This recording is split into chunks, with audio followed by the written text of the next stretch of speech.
Hello students, welcome to EPG Pathshala. I am Professor Meenakshi from Animal Biotechnology, Luas, Hisar. Today we are going to discuss about a module, animal cell culture as surrogate for animal usage for drug and toxic pollutants under paper Animal Cell Biotechnology. So students, let us use learning objectives for the module. General description about uses of animal cell culture for drug and pollutants testing. Develop the understanding to grow and maintain different cell lines for various purposes. Methods of animal cell culture used for drug and pollutant testing. Cell culture can be used to screen for toxicity and based functioning of the cells. In vitro toxicity test aimed at the determination of biological activity of test substances on the cell lines. Exam employs the determining the specificity of toxic action of drugs and pollutants using these cell lines. Further, to confirm the lack of toxic properties in early stages of development of potentially used new substances such as therapeutic drugs and food additives. In vitro toxicity testing methods can be more useful, more time and cost effective than toxicology studies in living animals. The quality of materials used will affect the quality of the culture and the subsequent results and the scientific data generated by using these methods. The main area of quality control that are to be concerned for animal cell cultures are quality of the reagents and the materials, the provenness and integrity of the cell lines, and avoidance of microbial and fungal contamination to the cell lines. To use the cells, first of all, we have to culture and passage the cells in the laboratory. We have to maintain the cells, they should not be overgrown, and increase cell number for experiments or storage should be there. We have to store the cells for further use because sometimes cells get contaminated or by the bacteria or some fungus. So we can store them at minus 196 or minus 80 degrees centigrade. For further uses, we can revive and cultivate them. So in the protocol, you can see that we can use these cells. What we do, we take the monolayer, wash with the HBSS or PBS, then add the trypsin, wait for 2 minutes, decant the trypsin, cell becomes round, we tap them and they become round single cell suspension. Add the medium and split into different bottles to increase the number of the bottles for further usage. So when the cells are 70 to 80% confluent, we can go for subculture or passage of the cells. So in the picture you can see the subculturing of the monolayers. We can use the cell lines of different origin for in vitro testing of cell toxicity using different drugs and pollutants. Different cell lines are being grown, they are washed, different dilutions of the drugs or the components we want to test for toxicity, they are made, put into the cell lines. We can grow these cells either into bottles 25 centimeter flask or we can grow into 24 well plate or 6 well plate depending upon the requirement. Different type of cell lines can be used: epithelial cells, endothelial cells, lymphocytes or neuronal cells, as well as fibroblastic cells can be used depending upon the type of drug or the components we want to test.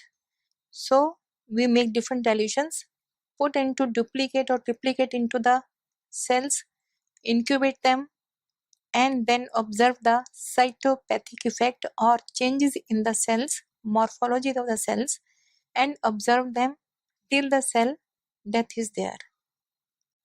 We can find out the endpoints for the assessment of general cellular toxicity. Commonly used cytotoxic tests, they are aimed at the detection of biological activities of the test substance. They can be carried out using many cell types, and first and most readily observed effect following exposure to the cells by different toxicants or the drugs is the change in the morphology. These cells can be rounded or they can be detached from the surface if they are adherent culture. A number of parameters used in the assessment of general cellular toxicity including the vital staining, then cytosolic enzyme release, cell growth, cloning efficiency. Organ specific toxic effects are tested using specialized cells by measuring alteration in membrane and metabolism integrity and or in specific cells cell function by using these cell lines. For example, glycogen metabolism in primary hepatocyte cultures, then rating in mixed myocardial cells, myos- myocytes and phagocytosis in macrophages, alterations of metabolic pathways, then methanoglobulin reduction, glucose transport, 5-methyl tetrahydrosulfate accumulation,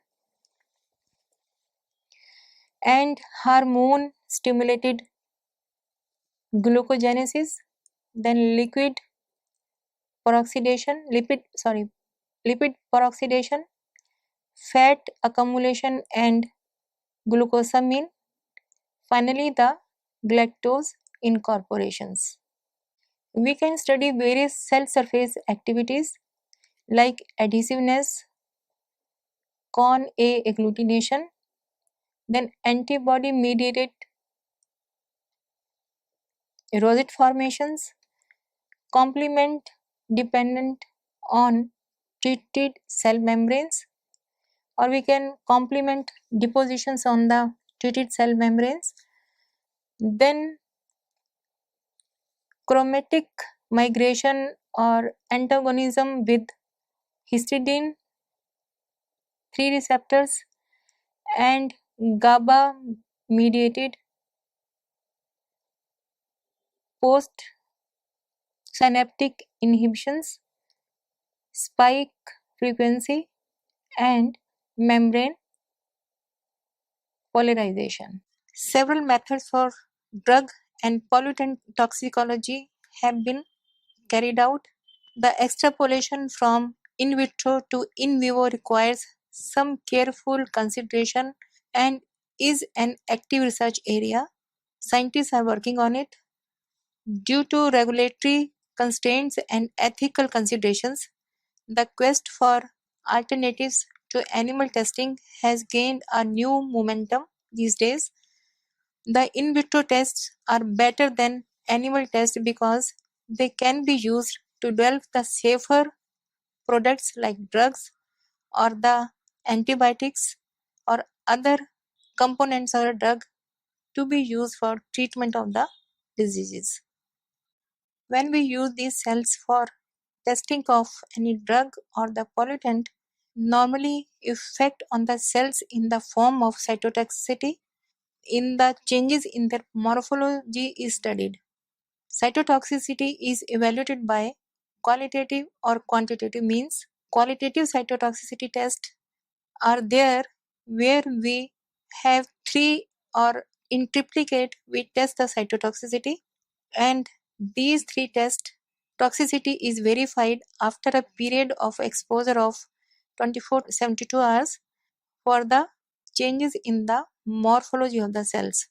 As you see in the picture, in the above picture, there is control cell line which are fibroblast. In the lower picture, you can see change in the morphology because cells have been detached, become cellular, round, and showing the toxicity of the drug. So for testing the drugs or the components in the cell culture, first we extract them from the plants or any chemical source. Then after extraction of the components, we test the material whether they are safe for use or not by putting them onto the cell lines. Once we have put them on the monolayer, then we incubate the cells with the toxic or the extracted components, examine them microscopically for 24 hours, 48 hours, and 96 hours, and see for the changes in the morphology of the cells, degeneration of the cells, and death of the cells. After death, the cells float in the flask or the plate, and potentially cytotoxic substances are uniformly distributed throughout the cell lines or the cell culture to see their effect. They should not be dried when we put them onto the cells. Cells remains wet, submerged into the culture medium or maintenance medium when we are testing these drugs into the cells. We can test these components, drugs or chemicals, by using agar diffusion or agar overlay assay. A thin layer of nutrient supplemented agar is placed over the culture cells. That is, we grow them normally into the cell culture plate or the well or the flask. Then we overlay the cells with this thin layer of agar.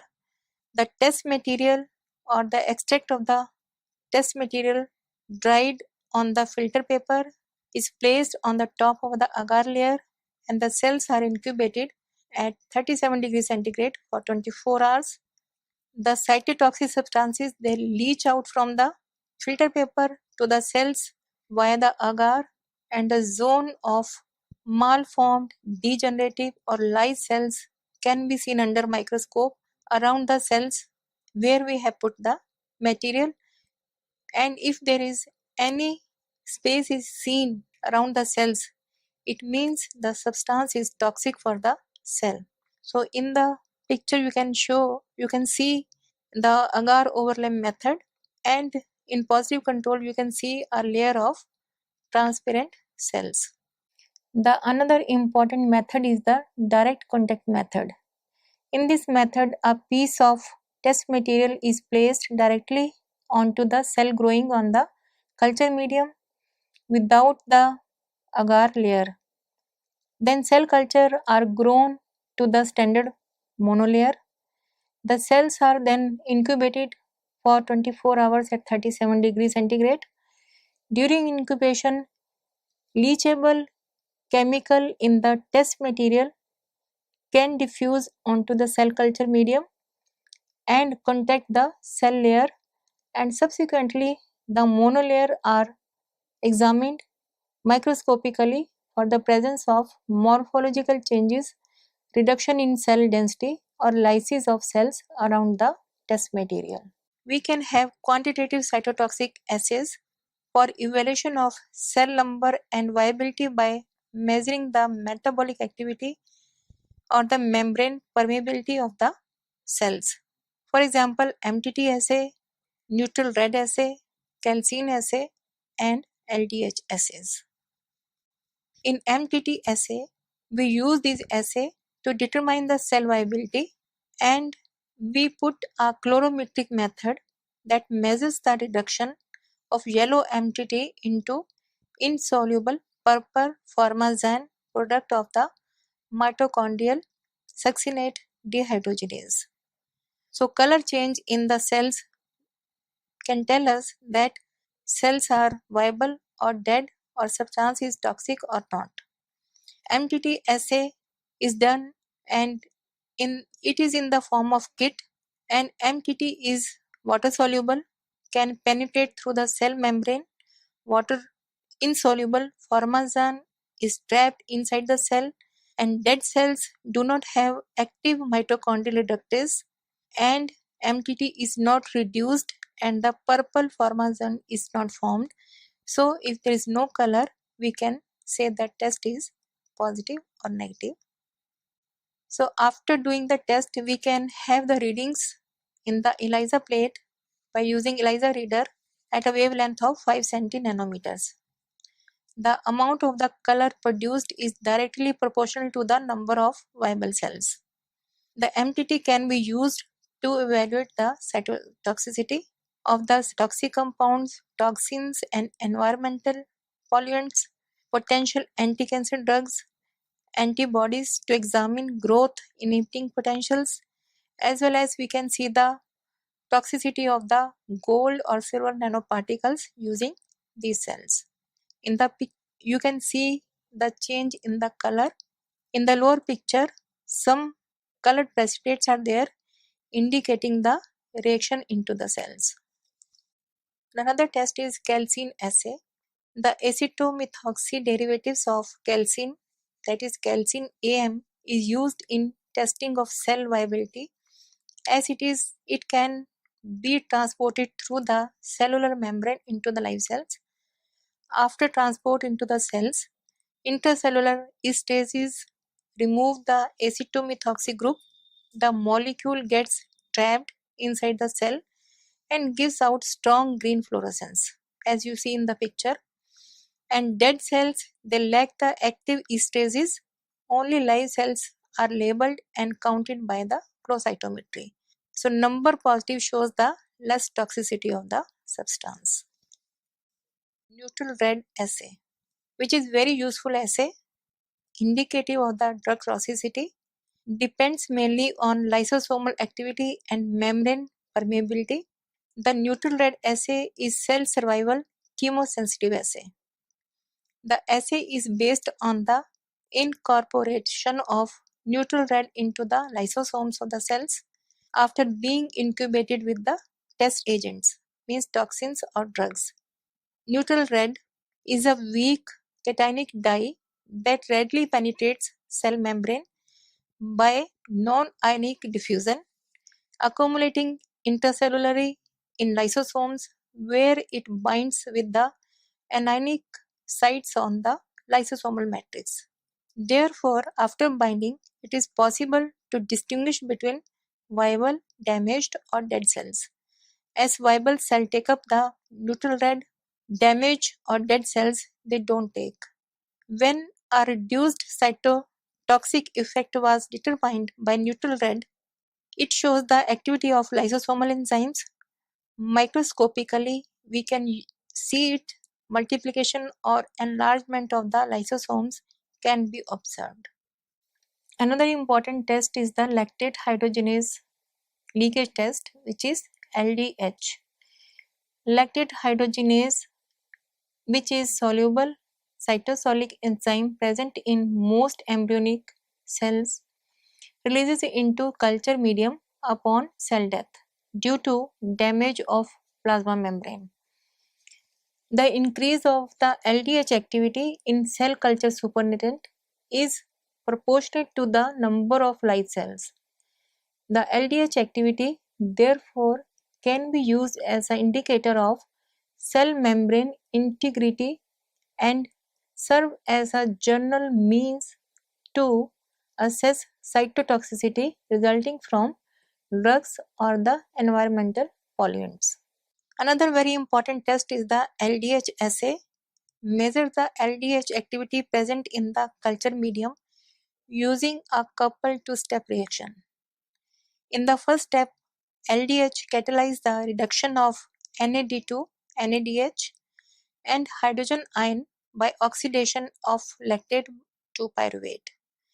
In the second step, diaphorase NADPH dehydrogenase uses the newly formed NADH and hydrogen ion to catalyze the reduction of the tetrazolium salt to highly colored formazan, which absorbs strongly at 490 to 520 nanometer. You can see in the picture the chemical reaction.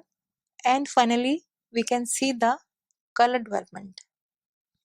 In these days, individual medicine approach or tailored medicines are becoming very popular because of the allergic reactions. In that case, we can have patient number 1, we collect the sample, we perform the cell-based assay and find out whether drug A is working or not.